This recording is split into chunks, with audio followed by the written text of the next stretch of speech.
Where are we? The subject tonight is the subject of priests and preachers entering Islam. And often people ask me, we heard about you used to be a priest or something and you came into Islam, so, tell us about it. We want to know, how does that happen? And it's not just Muslims who want to know. Non-Muslims would like to know the story too, because they feel like, you mean you didn't understand? I mean, you were a priest, you didn't understand about Jesus? Come on, man!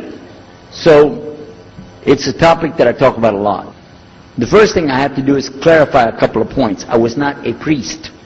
In the English, we use the word priest to mean somebody who is in the Catholic Church.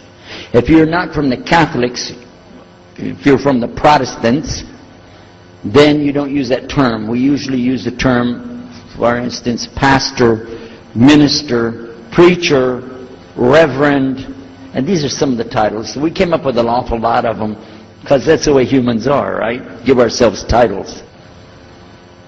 So, I was a preacher and a minister of music. But that doesn't really matter, but just if you're talking to a Christian and you say a priest, he's going to say, oh my God, how is that? And when they find out, oh, you weren't a Catholic, well, that's a lie, then you weren't a priest. So I want to clarify that. As a matter of fact, I will tell you, in my own estimation, I'm probably the least of the factions within this equation.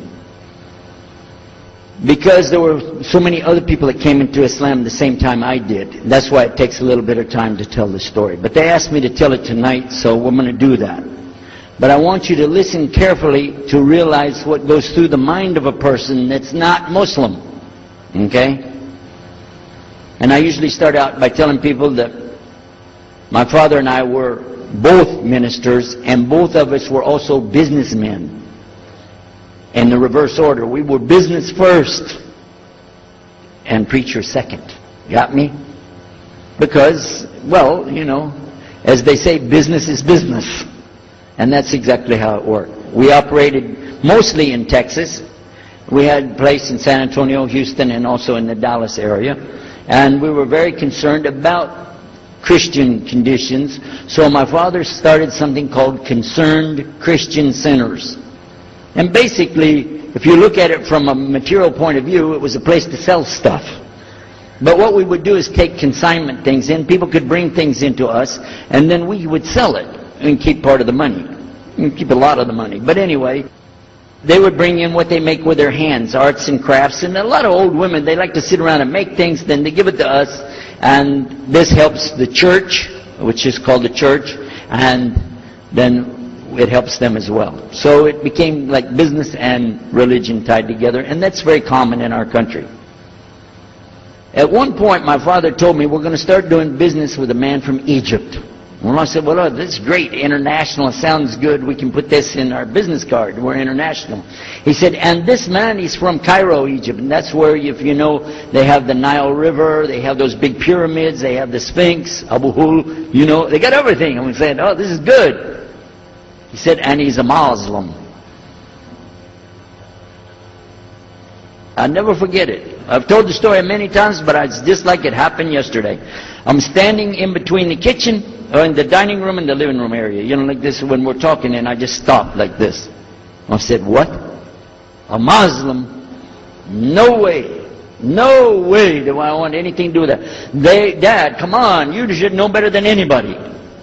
Because we were linked in with other preachers. My father supported people like Pat Robertson. Huh? You know him? Pat Robertson? And Oral Roberts. He's not very popular anymore, but he used to be real strong. And his ministry up in Tulsa, Oklahoma.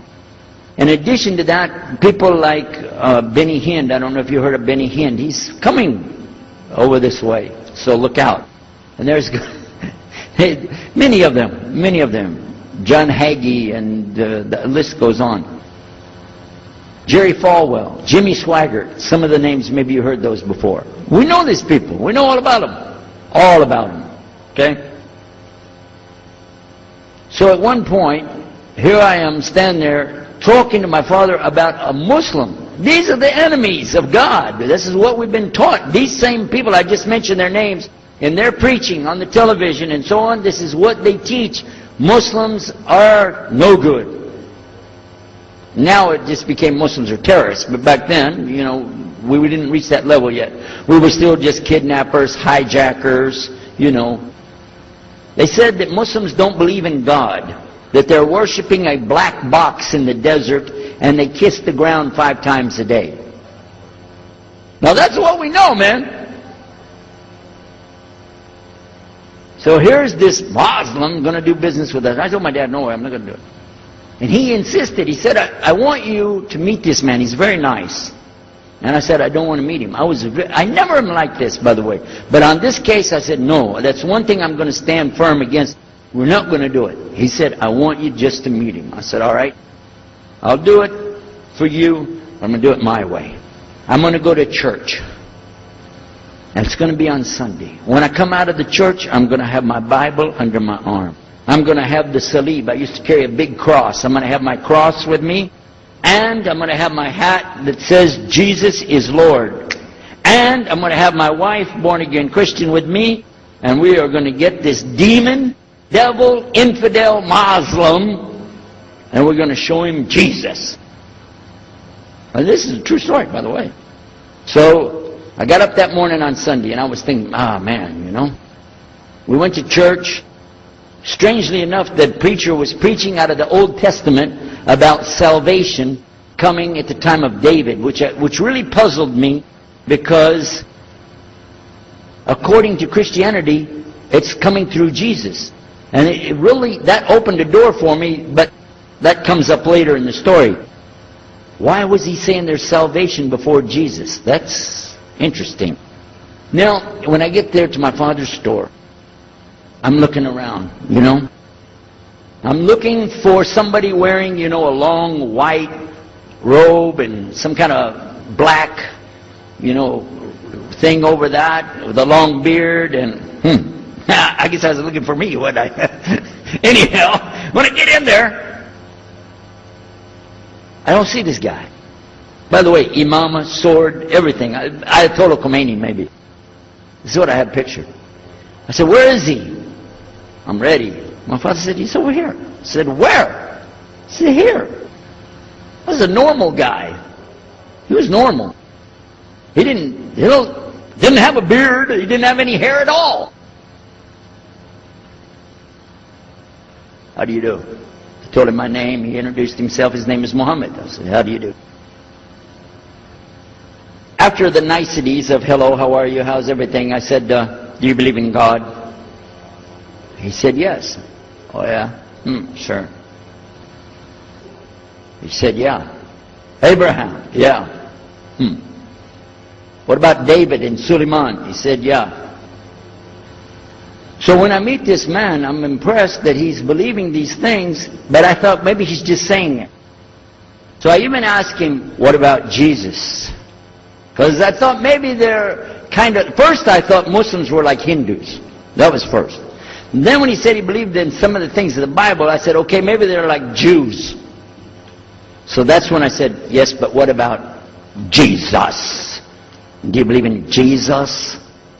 And he said, yes. I said, okay, wait a minute. This is going to be easy. I can convert this guy. So I agreed that we're going to do business with him. And in fact, I took him immediately out to have tea together. We sit together, drink tea, talk a little while. And I started trying to preach to him right away. I'm in the Bible. I got it right there. Flip it open. Genesis. Let's talk about Abraham. What do you know about Abraham? Abraham, he had 2 sons, you see. And blah, blah, blah, blah, blah. And I'm doing all the preaching to him. You imagine this? And he sat there. Okay. He's a graduate of Allah's heart. And like this. Get me? You know what I'm saying? Well, it happened that during Ramadan, some of his friends that he was staying with had to move their apartment around or something, and he was going to go stay in the masjid for itikaf in Ramadan. It's normal. We didn't understand. I thought he has nowhere to go, and I told my dad, this man has nowhere to go. And my dad said, no, he's got money. I said, no, he doesn't. Daddy, I'm telling you, he has no place to go. I heard him say he's going to go live in the mosque. To a Christian, if you're going to live in the church, ooh, that's the worst. So I said, let me offer that he can stay at our place. And my dad said, no, you don't do that. That's not right. I said, no, I'm going to offer it to him. I went to him and I said, how would you like to come stay at our place? He said, no, I want to go and stay there. I want to stay in the mosque, and it's something good. I said, oh man, look at this poor man. Oh my God. He doesn't know, you know. Oh, poor soul. Please come and stay in our house. And he said, no, I can't. I need to go stay with him. I said, I'm scratching his dignity. So I told him, listen, no. I want you to come and you can pay. You can pay money and stay with us. He said, how much? I said, $15 a week. Which in America is like nothing. $15 is nothing. I said, and then he kind of hesitated. I said, and we'll pay for all the food. Well, you eat $15 worth of food in one day in America. He said, okay, all right. And I told my dad later, I said, see how I did that? Because now he'll stay with us. He knows he's getting a good deal on the food, and I was making it all about money. Well, I didn't know he wanted to come and stay with us. He wanted to learn about how we're Americans and how is the dawah going to be. What do we believe? Especially people who are preaching. So he came and stayed in our house. And I said, well, now that's good. I'll travel with him and go with him in places, and he'll see and he'll learn about Christianity. As we were traveling and working together, we put up tables just like this and booths and things and set things out for people to come and look at them and sell things. And I caught him one time. When somebody wanted to take something from the front, he took it from the back and gave it to him. And I looked at him. And the next time somebody started to take something, he took from the back and gave it to him.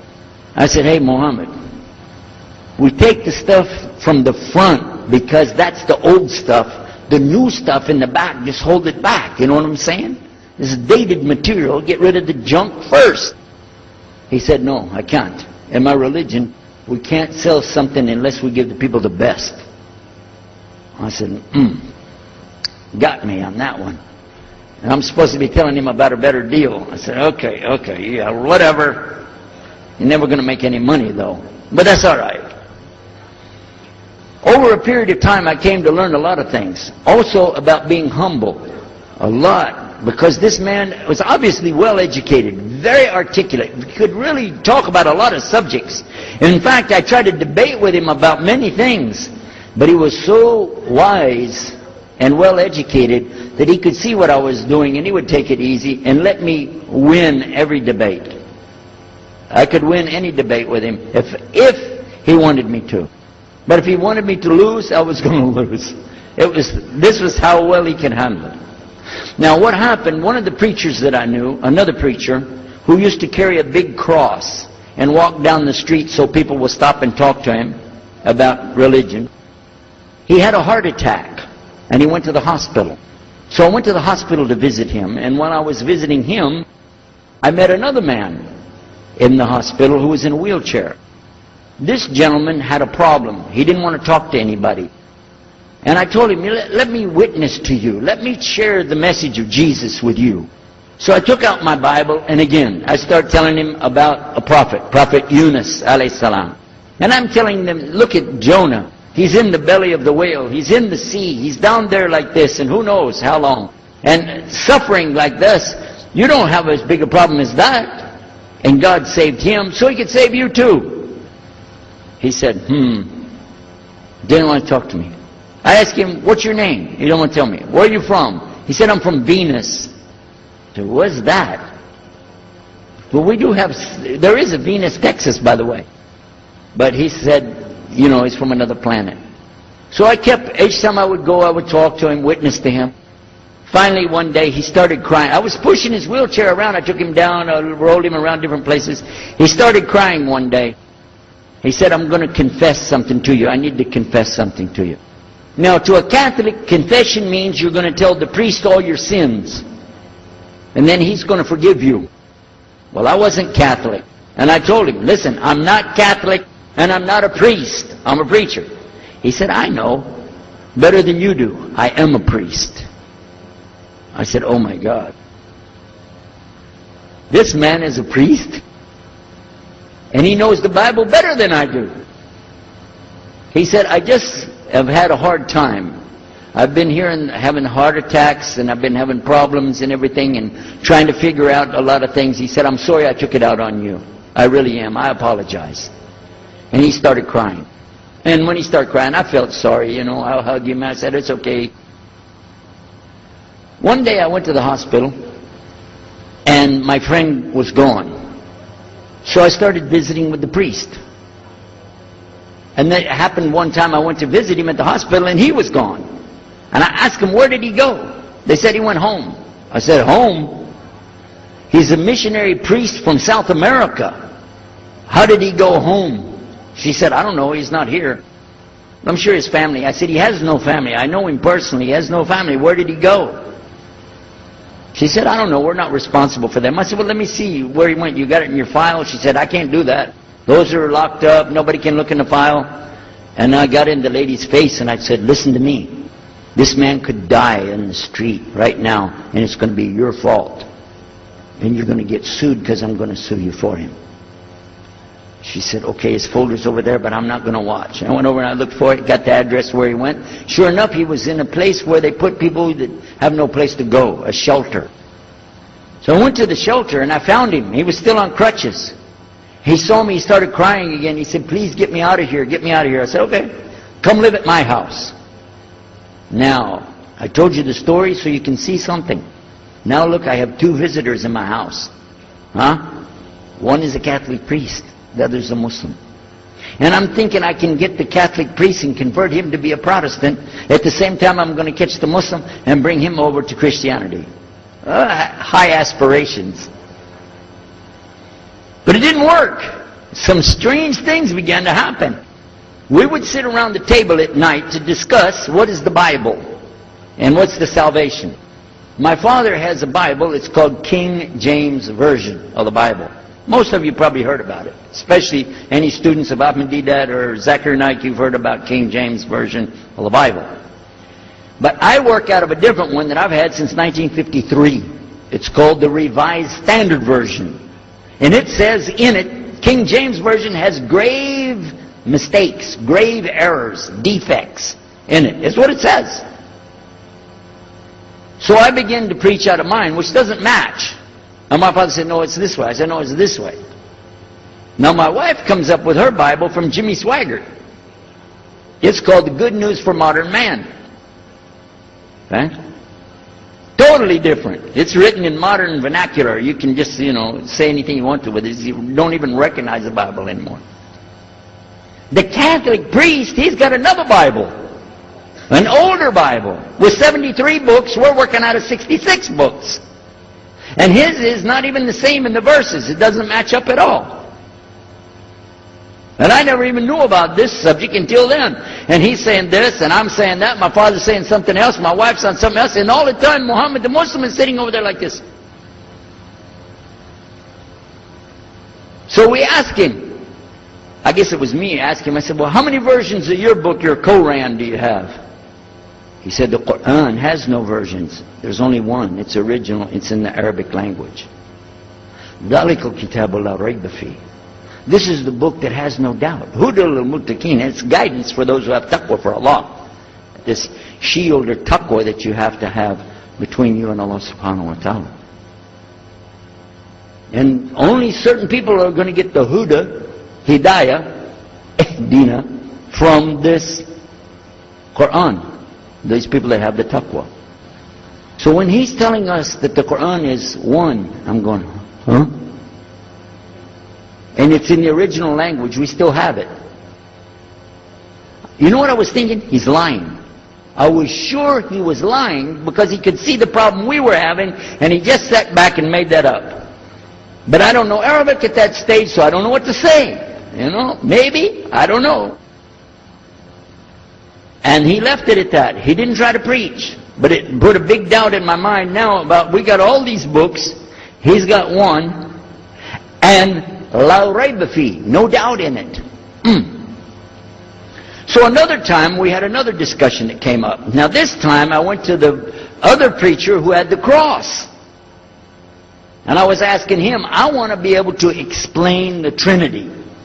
He said, you know the Trinity. I said, yeah, I know. And I know the Council of Nicaea when we had it. But I want to know the way to explain it so a human being can just understand it.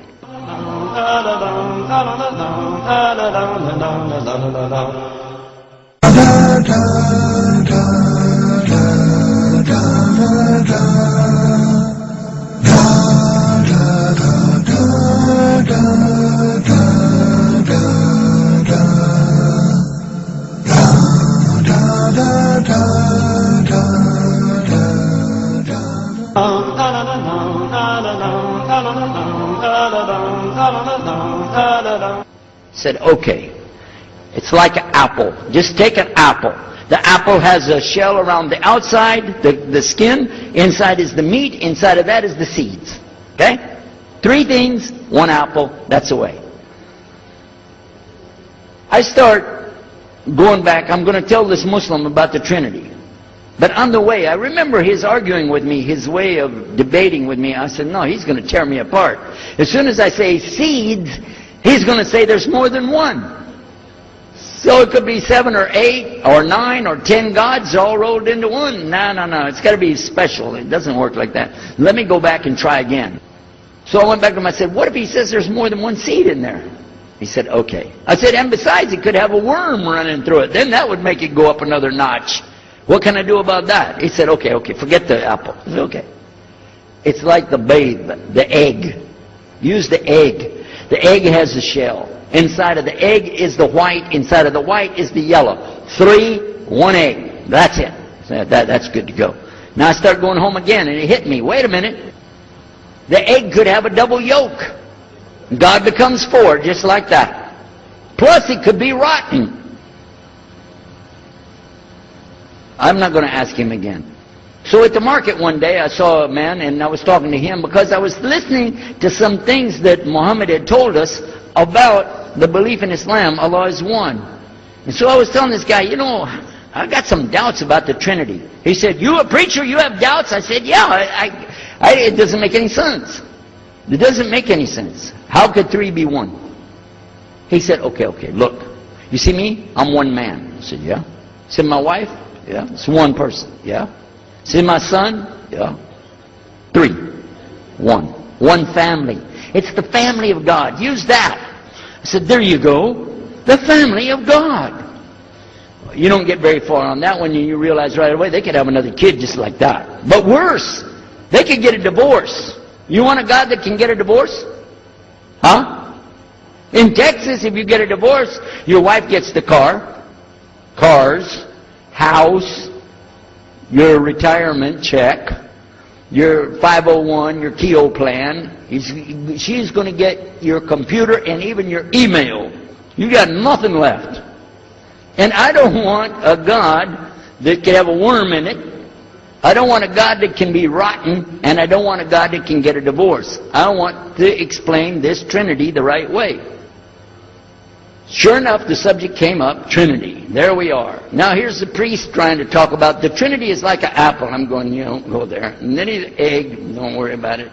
The family of God, forget about it. I know what's going to happen. So we ask Muhammad, we say, okay, what do you say about God? What do you think he said? أعوذ بالله من الشيطان الرجيم بسم الله الرحمن الرحيم قل هو الله أحد الله الصمد لم يلد ولم يولد ولم يكن له كفوا أحد. And he explained it something like this. Say he is Allah, the unique, not like anything else. He's eternally sought after by his whole creation, but he doesn't need the creation. He's not the father of anything. He's not the son of anything. He's not like anything. And he is unique. Ahad. Boy, that's exactly what I already think, but I can't admit that. That sounds too easy. But plus in the Quran, Allah subhanahu wa ta'ala tells us to tell the Christians, don't say 3. Here's a little point. I'm going to go out of the story for a minute to show you something. Nowhere in the Old Testament, the Torah, or the Zabur, the Psalms, or the Injil, which is the New Testament. Nowhere in the Bible do you find the word Trinity. Not once. Not once is the word Trinity. But it's in the Quran. We have it in the Quran. It says, Thalath. Tell them not to say Trinity. Oh! But they don't have it, and Allah said, don't say it. Guess what else? The word Bible is not in the Bible. Bible is from Greek. It means biblios, or book. Book. But it's in the Quran many times. Is it? Kitab. Book. Ahl Kitab. People of the book. So we found in the Bible a shortage. They're talking about it, but the Quran is explaining it. I found actually in the Quran I can explain the Bible much better because it gives me the things I didn't know how to explain. So then in my mind, look what I did. I started realizing what he was saying was true, but I never admitted it. Instead, I was taking this and mixing it. And when I would go give my next talk, I would say, so and so and so, and I would use what I learned from the Quran to explain what's in the Bible. Some of the people liked it, but some of them didn't. Because when I began to talk about salvation being based on what? And the Bible tells you in there, there's no Savior except God. It says it real clear. Jesus is not your Savior, God is. When I found that, I said, okay, let me try another way to explain that. Each thing as I would learn it, I'm trying to change how I'm presenting the thing. It still doesn't dawn on me, I need to do something. But I could see for sure God is only one, and that, so I totally forget the Trinity thing. My dad never did believe it anyway, so he had no problem with it. Now we come to some new thing. The priest asks the Muslim, can I go to your church with you? The mosque. He said, sure, come on. Well, he went, and they came back. So he took the priest aside and said, come here, come here. What do they do? What do they do in there? Tell us, what did he do? Did they like kill some animals, or what do they do in there? He said, no, they just stand there like this, and they pray, and they leave. I said, what? They pray and leave? I said, yeah. Okay, what kind of music do they have? He said they didn't have any music. No music? How in the world are you going to worship God without music, man? So I asked him, Muhammad, you guys don't have any music? He said, no.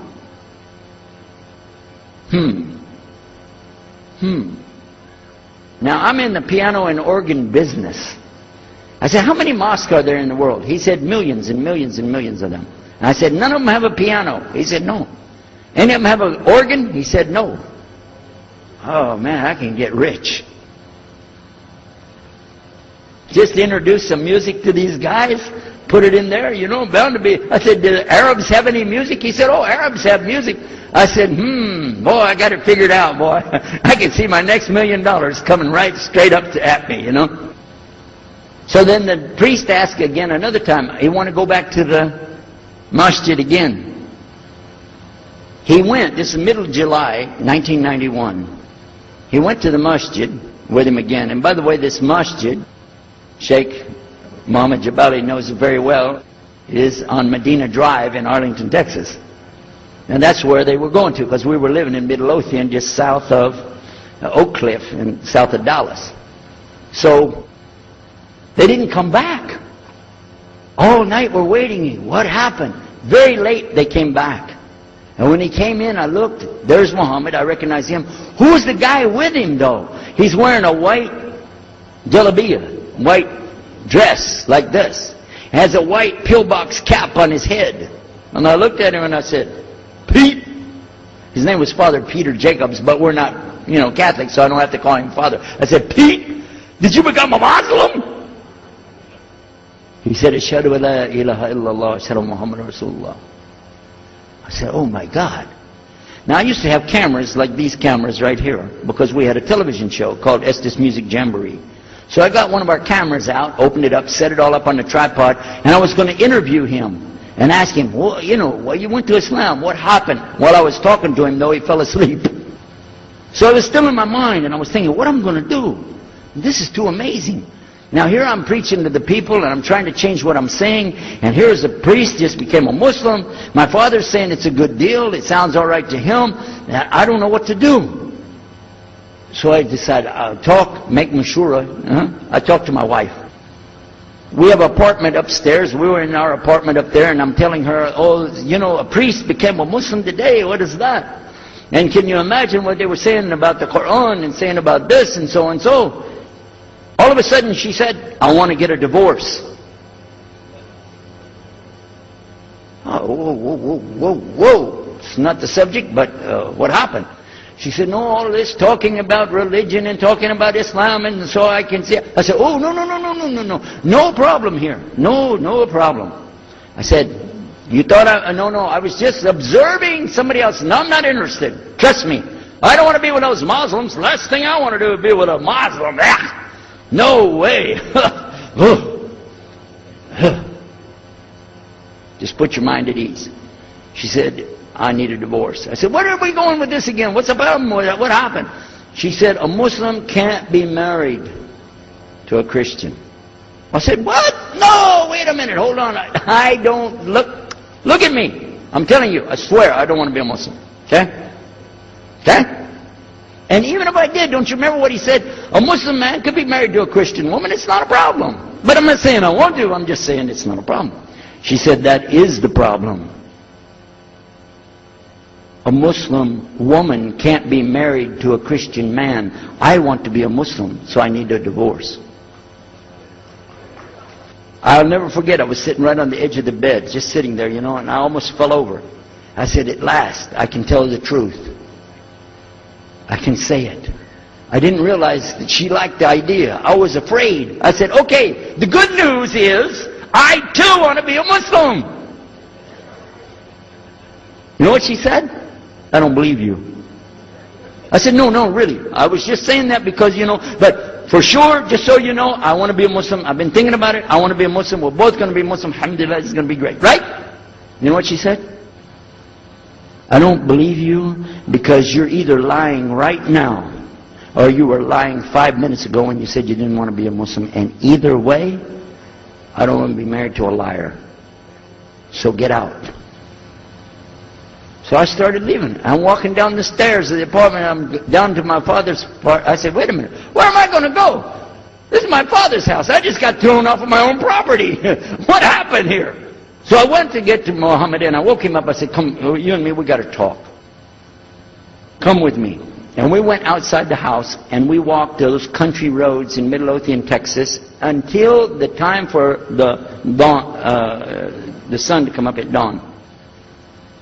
And all that time I talked to him about what's it like to be a Muslim, how do you have to believe, what do you have to do. Let me hear all of it now. And no more playing a game. I'm not debating, I just want to know. Just tell me. Just tell me what's Islam. I need to know what I need to do.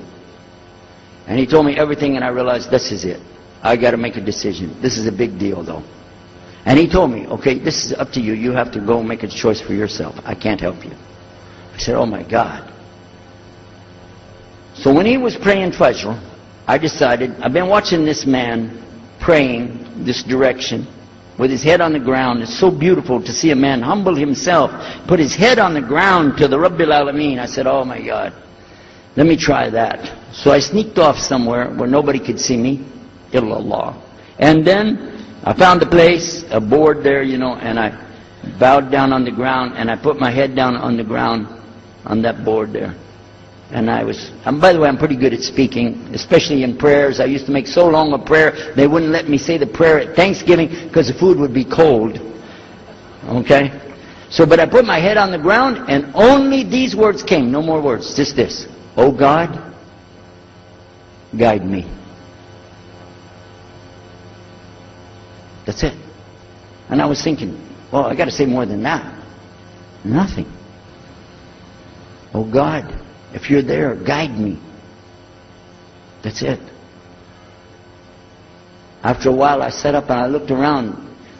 There wasn't any fancy rainbow. It wasn't birds flying around. There was no big signs from above. There was no music, angels, harps, nothing like this. It was just a cloudy day in Texas. But inside, I could realize I had to make some changes. to me, that's what I need to do. There's the problem. It's inside of me. Within a few minutes, it became clear what I needed to do, and I had to develop an idea of how to pull this off. I talked to my wife, I talked to my father, I made a bath, and at 10 o'clock that morning, in Midlothian, Texas, I went in front of this man named Muhammad and this new man named Yahya, who used to be the priest, and I said, Ashhadu la ilaha illallah wa ashhadu anna Muhammad Rasulullah. Immediately after that, my wife did her shahada. Ashhadu la ilaha illallah, ashhadu anna Muhammad Rasulullah. A few months later, my father did his shahada. Ashhadu la ilaha illallah, ashhadu anna Muhammad Rasulullah. Step by step by step, we saw so many people enter into Islam. We wanted to tell the whole world what is Islam. We wanted everybody to know the real Islam. I said, how could this escape our knowledge? How could we not know about this great and wonderful thing called Islam? And it looks like all we got to do is just tell the people. I went to the imam of the masjid there and I told him, let's tell the people. Then I found out something else about us as Muslims. And that's why we've got this convention here right now. This is why we have the exhibition. So you're going to use this week to learn how you can become, inshallah, the best Muslim you can be, and how you can show the real Islam to the people that are not Muslim. This is your duty. This is your duty. This is your language. This is your people. Just as it's my duty to give the message to my people and my language. And so the same way, it's your duty to give the message to your people. Allah will not ask you if they made shahada, but He will ask you if you delivered the message. Alhamdulillah, today, I can tell you with no doubt in my mind, we have seen thousands of people give shahada. Several hundred at a time. And I don't do it through debates. But I don't need to debate any Christian. I was a Christian. I am a Muslim. If you want, I can give you both sides. Easy. Okay? I'll play both parts. I'll be the Christian and tell you this, and then I'll be the Muslim and give the answer. And there won't be any argument. And I've done that so many times. And let me share one story with you before I end. I'm going to leave now. Inshallah. I was telling the brothers today that I was asked to give a talk in a church in Hagerstown, Maryland, just outside of Virginia. This was in 1999. And I went there and I gave a talk in the church on Sunday. Because I know how to address the people. How many years was I a Christian? 50 years? I know what they want to hear. Get them ready, and they said, oh, wow, this is normal preaching. But then when I came to the part, La ilaha illallah, I stayed on La ilaha illallah until they said, yes, that makes sense, it makes sense. There was one old lady that she was saying yes. Afterwards she said, yes, but I just don't want to do it the way you're telling me. Okay? But guess what else happened? 2 people did shahada right there. Hello? In the church. In front of their preacher. They said, yes, we agree, we like this, we want to know more, and we say there's only one God to worship. Shahadu la ilaha illallah. In front of the preacher. And one of them was his daughter. I took them to the masjid and they did shahada in the masjid that afternoon, a Sunday afternoon. And later the boy, he married the girl. They're Muslims living there now. Now, let me ask you a question. If I would debate and argue with this preacher and made him look stupid, would he ever bring me back again? No. I'm going to ask you a question. If you were at a place and you saw somebody change their religion to another religion in the temple of that religion, and the father was the priest there, what would you think? Is that man ever going to call me again? Do you think he'd call me again? 3 months later, he called me again. Come back again. We really enjoyed it so much. I said, how's your daughter doing? I want to remind him, see what he's going to say. He said, well, she's doing fine. She likes Islam. It's very nice and lovely. She treats us so good. You know, we're amazed at her personality. We love you guys. Could you please come back again? And I did, alhamdulillah. So I'm just showing you that it's not guidance from me, not guidance from you. It's guidance from Allah. Allah guides whom He wills. whom He wills. So we ask Allah to guide me, all of us, and all the people. And whoever He guides, they'll be fine. But whoever Allah doesn't guide, they got a problem, serious problem. Our job here is to do one thing: communicate the true message. If the people don't want it, that's your choice. That's their choice. You don't have to take it. But it's our responsibility in putting this on, all the scholars that are here, it's their responsibility to tell us what's the truth in Islam and let us see for ourselves. And that's what we're going to try to do through this week. So I need you guys to listen to me. You have to participate. Your side of it. Your side of it is to show up every day. And your side of it is to bring other people. Jazakumullah khair. Wassalamu alaikum wa rahmatullahi.